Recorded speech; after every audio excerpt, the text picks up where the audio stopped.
Somebody should tell Godwin Akpabio to shut up. He should not talk anymore. If he doesn't know what to say, he should shut up. My people, a lot is happening in the political zone. There is a lot of troubles in the political zone. As people of the nation, Nigeria, citizens can no longer bear this pain and hardship. So far as I continue to say, Tinubu and Wiki are one of our major problems presently. When it comes to the issue of politics, Akpabio is also part of them. Everywhere scattered today, as Prof.Pat Utomi Akpabio, he said he should shut up. How will Akpabio react to this? A lot of people are actually looking forward to what Akpabio will say, but that won't stop us on this channel from saying the truth. The reason as to why Prof.Pat Utomi said this, my people, stay to the end of this video to know this. People can no longer tame their hunger. The outburst of Nigeria is actually shaking a lot of politicians and is taking a big wave on the social network. My people, share this video you are about to watch to every social media platform. If you cannot share, like it, give it a thumbs up so that YouTube will recommend it for us. We'll be back in a jiffy. Welcome back to Lagos TV show. The whole of crime scene. It's happening in the street again. The center of political news, celebrity gossip, religious gossip, and happenings in the society. Join us, the voice of Africa. Welcome you to Lagipok TV show, where we bring you political, celebrity, and religious gossip. If you have not yet subscribed to this channel, do well to click the red subscription button and don't forget to click the bell icon so that YouTube will notify you anytime we drop another trendy video. In this video, Prof.Pat Utomi made a lot of outbursts as he addresses the situation of the country on Arise TV News. Rufai Oseni even said he agrees with every single thing he said in this video. You will watch and see for yourself. He said that the number one problem we have in this country today is that all the money that are being borrowed, that he isn't against it, but are we investing it into production? He said he's not against the money that we are borrowing, because how do we expect the economy of the country to grow when we are not being productive? And if we should check the security of the country, it's just so bad that even farmers are scared to go to the farm to make cultivation. And truthfully, insecurity in a nation doesn't affect anything first other than food in every nation. On the long run, he said when it comes to the affair of the nation, most especially economic affair, he said Akpabio should shut up, that he knows nothing, as if I knew something like this will come up. From my previous video, I said a lot of things about Akpabio. Akpabio is contributing to the problem of this nation. Akpabio is actually contributing to the problem of this country. He was there seated when one of the senators were accusing him of knowing so much about the shenanigans that is going on in the administration. How come a particular amount of money that wasn't reviewed and approved by the House to be spent on a project was used, and after the money has been spent, they were now asking for approval? Let's call a spade a spade. Where is it done? And you know what it means. This is another means of looting funds in the country. A man once said politicians shouldn't be referred to as rich people because they are all thieves. They derive joy in stealing public funds so as to live their luxurious life. And you can see in one of the recent events that happened where a house of a minister was seen burning. The root cause of the fire is unknown as it's being investigated. People reacted to the mansion that they saw. This is the public funds these people are doing away with. The citizens that work themselves out every day to get food on their family's table get peanuts at the end of the month. At times they won't even get paid, while some of these people that sit in their comfort zone signing and reviewing papers are getting fat salary every month alongside with their looted fund. My people, sit back and watch this eye-opening discussion from Prof.Pat Utomi. We wrap up this video. Stay connected. How we got here was very clear, was very simple. I could have told you, and I think I did tell you years ago, that we will get here. So there's no surprise at all about where we are. I saw it coming. We just kept going the wrong way and just fastidiously pursued what will get us into the ditch. Anyway, that's not so much what we should be dealing with today as to what we can do to get out of where we are. I told you, Ruby, many years ago, I think, that the dirigist policies that were being pursued by the previous regime, the enthronement of, I would like to use that word. Anyway, let's use the positive instead of the negative part of it. The fact that merit became a joke in Nigeria. People who man positions did not man them out of competence. They man them out of nepotistic reasons for being there. Just made us continue to make the wrong choices. And anybody who knows about these things would know that we'll end up where we are. And then the response, when they tried to deal with it to correct, they didn't, they overplayed their hands because of other pressures on them, legitimacy type issues and all of that. But we are where we are. My first suggestion is that we stay from panicking. Because what happens in this kind of circumstance is that panic. They throw all kinds of policies that won't work. And then you go into a downward spiral. They must calm down, look at the fundamentals. Why do we have these problems? Don't get rushed into a push from outside by people who don't feel the pressure, but don't get cornered into people who just react. Oh, no, those outsiders don't know what they're talking about. This is not what you do. Just calmly look at what your national strategy should be and systematically implement. Now let's come down to food prices, which your report has just indicated. The reason that food prices are the way they are is significantly because we're not producing food. You know, the farms have been abandoned by farmers who feel insecure. That's the critical reason. How do you deal with that? There's short term, there's medium term, and long term. Immediate short term, if you want to call it that, is to ensure that whatever they are, grain reserves, all of those, shore up supply, immediate supply. But immediately you begin to deal with that. Look, rain season has just started. The rains are pounding my roof as we speak. We must mobilize every kind of security force available. I'm glad that they have come to state policing finally. I think we should even cascade further down. Strengthen local militia, whatever they call them, vigilante or whatever. Assure farmers that they are safe. Move all this militia, even soldiers, into the farms. Protect the farms and say to them, the legumes, the things that will be harvested in 3 months, heat, produce, and that will be one immediate thing. And we have to deal with this like almost Operation Feed the Nation. It has both the symbolic power and the real effect of output. So let the country know that we are in the moral equivalence of a war. Let all hands literally get on deck in an organized manner, almost like an army on the march. And we will get food out. The example effect will lead to prices beginning to calm and all of that. Then we begin to implement the medium term and the longer term measures. Exchange rates. People are forcing over exchange rates. We go and borrow $1.3 billion today to shore up the naira. Meaningless. You will shore it up for 2-3 weeks, then you will take another dip. It's just like watching George Soros going after the ringgit Malaysia in 1997. And look at the way Mahathir responded to it, with calmness, with firm view of what they were doing and what they wanted to accomplish. That's what we must do now. We should not be panicking and rushing and borrowing 1.3 billion here, 3 billion there to shore up the naira. We should realize that the naira is tumbling because we have not been producing for years. It's been looking at us. Now we have the capacity, again like an army on the march, to really move into production.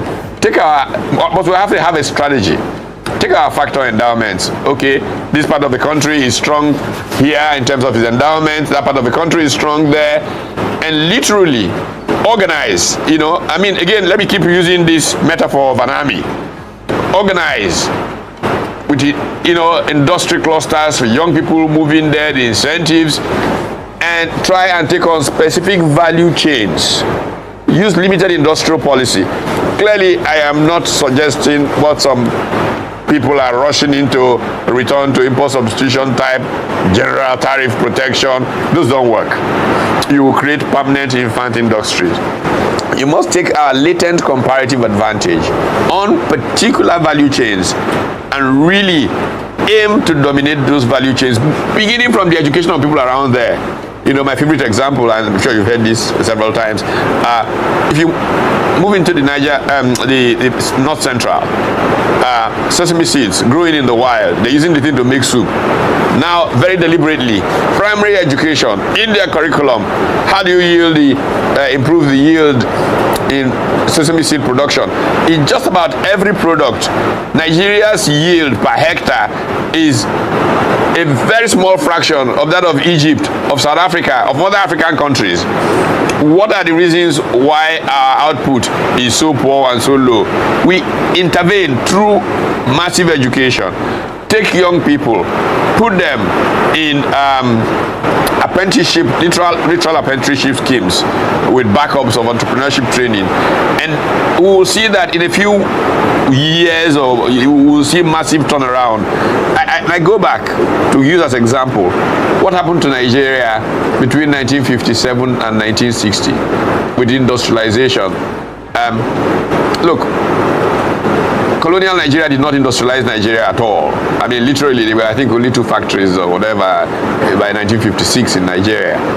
But when self-government came, the new leaders realized that industrialization was very important. Before you knew it, we had all these farm settlements picking up everywhere, all aimed at industrial production. We had very fast investments in industrial estates, beginning with the Ikeja here through Aba, Transamadi, Kakuri. Hey, go and read Irene's son and what she wrote about the textile industry in Kaduna and how it ascended with Hong Kong Chinese. In 1960, manufacturing output was 20% of GDP from out of nothing literally 4 years before. We can do that again. But those who provide leadership must eat a humble pie. Politicians must behave themselves. They have acted irresponsibly as far as the future of Nigeria is concerned. The politicians are the mess that Nigeria is suffering. Right. We've got to make them realize that. Get out of those funny Mercedes Benzes and SUVs you are buying. By golly, go around in some small car. You don't deserve it. And let's use the resources of this country to ratchet up production and get the people of Nigeria able to feed themselves and make progress. Totally and absolutely agree. The problem with the conditional cash transfers was how the Buhari administration administered it. I mean, I'm sure many of you heard the former Vice President Oshibajo repeatedly make the point in public speeches that I was responsible for that policy and that it was written in my house. I mean, he said it several times. Bossa Familia proved a remarkable tool that Inácio Lula da Silva used to turn things around in Brazil. I know it can work. It is the nepotism and the unseriousness of the previous administration that made it look as bad as it turned out. We can do it differently. If we learn from the Brazil experience, if we forget our nepotistic ways, look, we've got to a point where we should have no shame. Turn some kind of activity over to Deloitte and these kinds of people to run for us and ask that a system of governance be put in place to ensure they get to those you want to affect. The point of conditional cash transfers is the conditional. It's not just the cash. What they do, how what they do triggers further economic growth. This is what is so important about those conditional cash transfers. And I think they can effectively implement it if they don't get into these politics and sharing money and this minister, that minister. That's what ruined the system. It worked in Brazil. It can work here. So, I agree with you. It's knee-jerk of we enter it, we cancel it. No.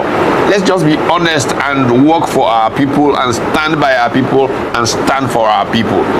Politicians can't use every policy to want to make their bottom lines. And some people should shut up. Then I'm saying it again. Somebody should tell Godwin Akpabio to shut up. He should not talk anymore. If he doesn't know what to say, he should shut up. Of go and borrow 1.3 billion today, borrow 3 billion tomorrow. No. It has to be structured. Look, like or hate Jeff Sachs, important point he makes is the potential of the economies of Africa. Okay? If we take that potential and properly package them and use them to generate resources that can shore up the currency, that is a systematic process that is not knee-jerk. Let me give an example. India is one of my favorite illustrations in this matter. In 1991, India was technically bankrupt. Less than 3 weeks of its trading money in foreign reserves. India then got a placeholder, as I like to call him. Gandhi had been assassinated. You needed some person to hold the position till you decide which Gandhi would call next to drive the Congress Indira party. And this old man, Narasimha Rao, was shoved in as a placeholder. And Rao did the unthinkable, brought Manmohan Singh in as finance minister. A series of policies, first with the non-resident Indians and with reforms of the license Raj, sent a signal to the world that India was ready to begin to make progress. And before you knew it, India was using assets, its assets, placing them literally within a good register into international into the international markets, and real resources were flowing in that supported. By 1994, India's foreign reserves were going up by more than $1 billion a week. So I think that there are resources all over us in Nigeria that we can systematically use to show up the naira without this rush and borrow to hold it, and the thing is leaking and rushing to the next leaking roof, and after a while you go into a state of surrender. No. If you take, as an illustration I've used, again, there's no point in crying over spilled milk. Many years ago, when I was writing on the subject of uncertainty and managing the Nigerian economy, I looked at NNPC, and this was in the early 90s. NNPC for me was clearly Nigeria's biggest problem. The lack of transparency, you know, and all of that in the NNPC. I dared then to suggest that the NNPC should go into a strategy which, remarkably, NLNG would go off on a few short years after. I think most people are familiar with the remarks from an interview I had with the late Dr. Tom John, which appears in my book, Managing Uncertainty, in which I said to him, can we not privatize NNPC? Now, if we had done that at that time, when I say privatize, if we sold, I don't know, 40%, 50% or whatever of NNPC, today, all we need to do is, if NNPC was in the London Stock Exchange, use just a portion of NNPC shares on the London Stock Exchange to bring in the revenues that will show up the naira. We would have no problem at all. I can argue that since there was enough good thinking, thanks to Don Etiebet, Isama PC Asiodo, and a couple of them that did some, let me call it finagling last minute, that made the NLNG go the direction that it finally went, thank God. Even today, even with gas not coming enough to NLNG to meet its obligations, we place the NLNG on the London and New York stock exchanges. We could take just a small percentage of it and generate the revenues that can show up the naira. I mean, these are things that we should be doing in a clear and systematic manner without knee-jerk panic reactions. What you call it, Federal Secretariat in Lagos, 30-something years of silly litigation. What kind of nonsense is that? Get 2-3 judges. If you guys don't sort this thing out in 1 week, you're fired. And you get a judgment. And then you use the asset. And, you know, just draw from that alone investments of billions of dollars. And there are 1,000 of those that I can point you to. So it's just a matter of irresponsible management of the country. That's all that is our problem. From the video, you heard Professor Pat Utomi where he said the NNPC, the operation NNPC, there's a lot of issues concerning them, that the government is not transparent enough to the people. That's why we get a report of stolen barrels every now and then, and until now we still don't have a lasting solution to this. He said former Vice President now still refers to him as to the economy idea he gave during his tenure, which he adopted, and within the space of time that Akpabio was there, the people saw the change and felt it. All I know is that all this will end one day, and we pray it doesn't get worse than that, because Professor Pat said he already felt a situation like this in this country will come because of our low production rate, which is actually affecting us. Our farmer can no longer go to the farm, all just because of the insecurity in our nation. My people, feel free to drop your opinion at the comment section as I draw this video to an end, and do not forget to share this video to every social media platform. If you cannot share, like it, give it a thumbs up so that YouTube will recommend it for us. And if you are coming across this channel for the very first time, do well to click the red subscription button, and don't forget to click the bell icon so that YouTube will notify you anytime we drop another trendy video. See you in our next video. Bye for now.